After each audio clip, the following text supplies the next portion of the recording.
Stephen is the man with the hat and the metal detector. Oh, oh. Walking the land, he's a treasure collector. Oh, oh. Metal detecting and digging lots of holes, looking for anything that's old. New videos every week, so please subscribe.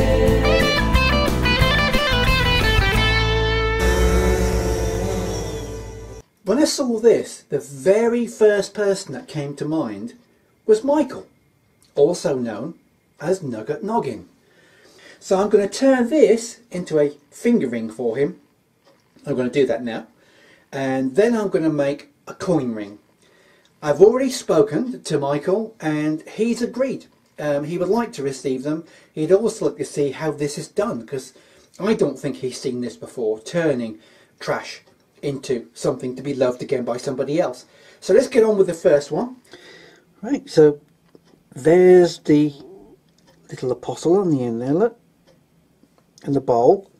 First thing we'll do is actually remove the bowl and start working on the ring itself. This is a ringing machine. That is actually a ring bender. That plate at the side here is a ring reducing plate, so if your ring is too big you can resize it smaller.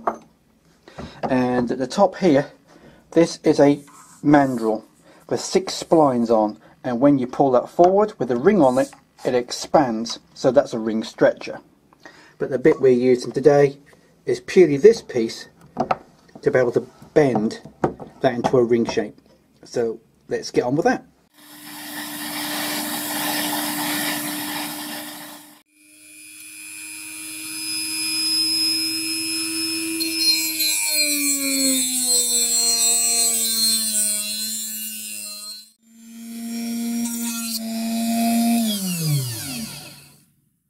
Right, so the bowl's off. We're just going to put it now in this ring bender. I'm using the larger of the steps. You can see there's 4 steps on there, just to enable me to start the bend. I need the apostle to be actually facing outwards and be on the top of the ring. So I'll just do this very slowly to get it started. And you can see, yep, it's going nicely. Just starting to form that nice ring shape. And as you just slip it off, let me just slip it off and show you. There, just need to finish that off by hand. And the apostle is just facing outwards. That'll be on the top of the ring. Right, the next stage is just to put a little bit of flux onto the joint of the ring, just to clean it ready for the soldering with the joint together. That's come along nicely. After the soldering you can now see how well that's just joined up. There is a little bit of fire scale, that orangey burnt colour. That's what happens to silver, so we just dip it into a pickling chemical. It's very dangerous, so put the lid on because of the fumes. Come back to that in about 15 minutes. It must be 15 minutes. So that'll be ready now to get out and deactivate the juice by putting it into bicarbonate of soda with water, and we'll give that a polish, a descale and a polish.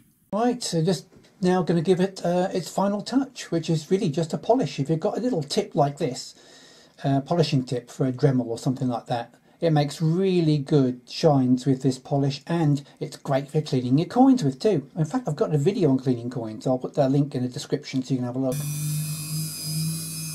This is coming up really nicely. It's amazing how really good this polish is. There we go, let's give that a quick wipe and you'll see just how magnificent this looks. I hope that Nugget Noggin will really like that and decide to keep it and wear it. But if he gives it away, then great.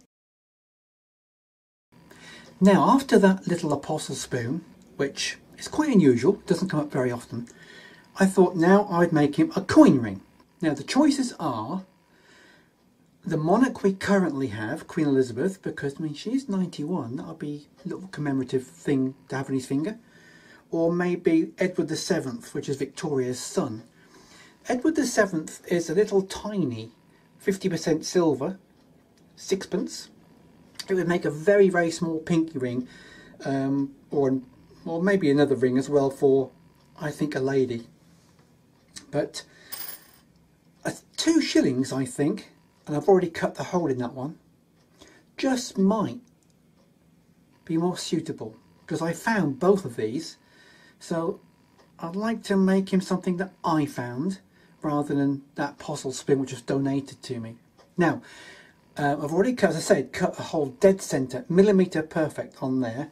If you want to know how to do coin rings, by the way, I am making part 1 to part 4 of the steps of making a coin ring and the tools you need. Or you can do it with just a mandrel and a rubber mallet or a leather hammer or something like that.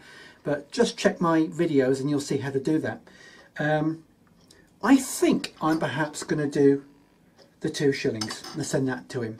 Now, I'm not going to show you the process because you've already seen some of the process with the apostle spoon. I'm just going to whiz through making that ring and then show you the end result. So go and get yourself a cup of tea, relax. I'll be a couple of minutes, okay?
That's not too bad, that. The best way to put the enamel on, it's enamel paint, it's quick drying, but it still takes quite a while, is to put it on a standing mandrel and just spin it in a drill.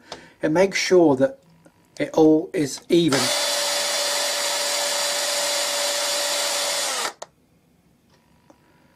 That looks great. Now, before I can sand off the high points to make the legend pop out from that blue, it needs to go in an oven and dry. Now, that could take some time. So I'm going to have to go and do that and then come back to you and show you how that's done. So you can go and get another cup of tea now. Right, welcome back. The ring is dry. Look at that beautiful colour.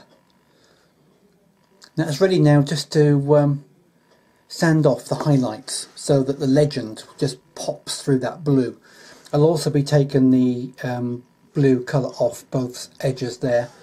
And I need a very sophisticated tool for this, and they're not easy to come by.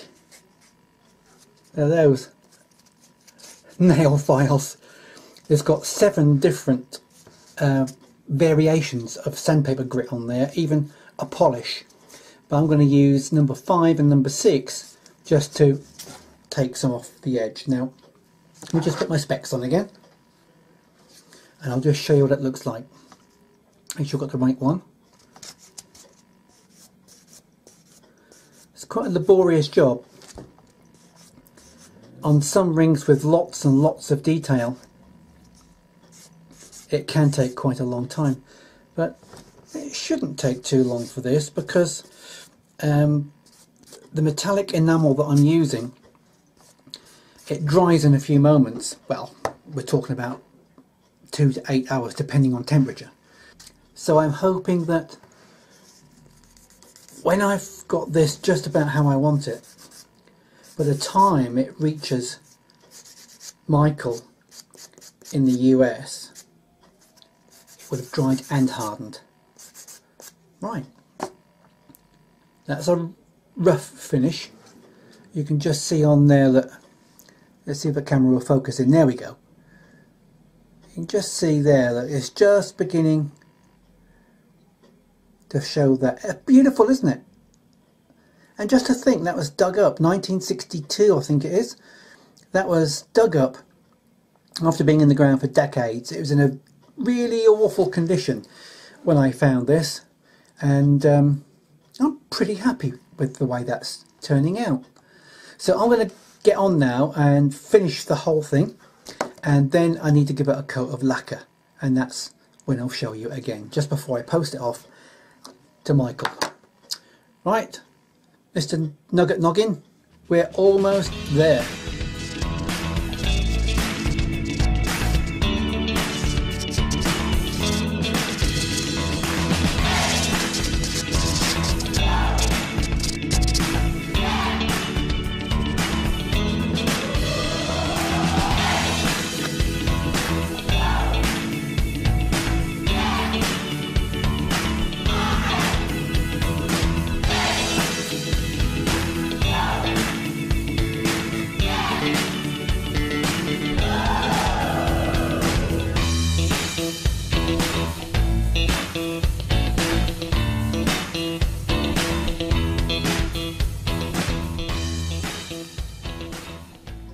Well, that's how I made the silver apostle ring from a teaspoon, and that's how I made a finger ring with blue enamel from a dug up coin.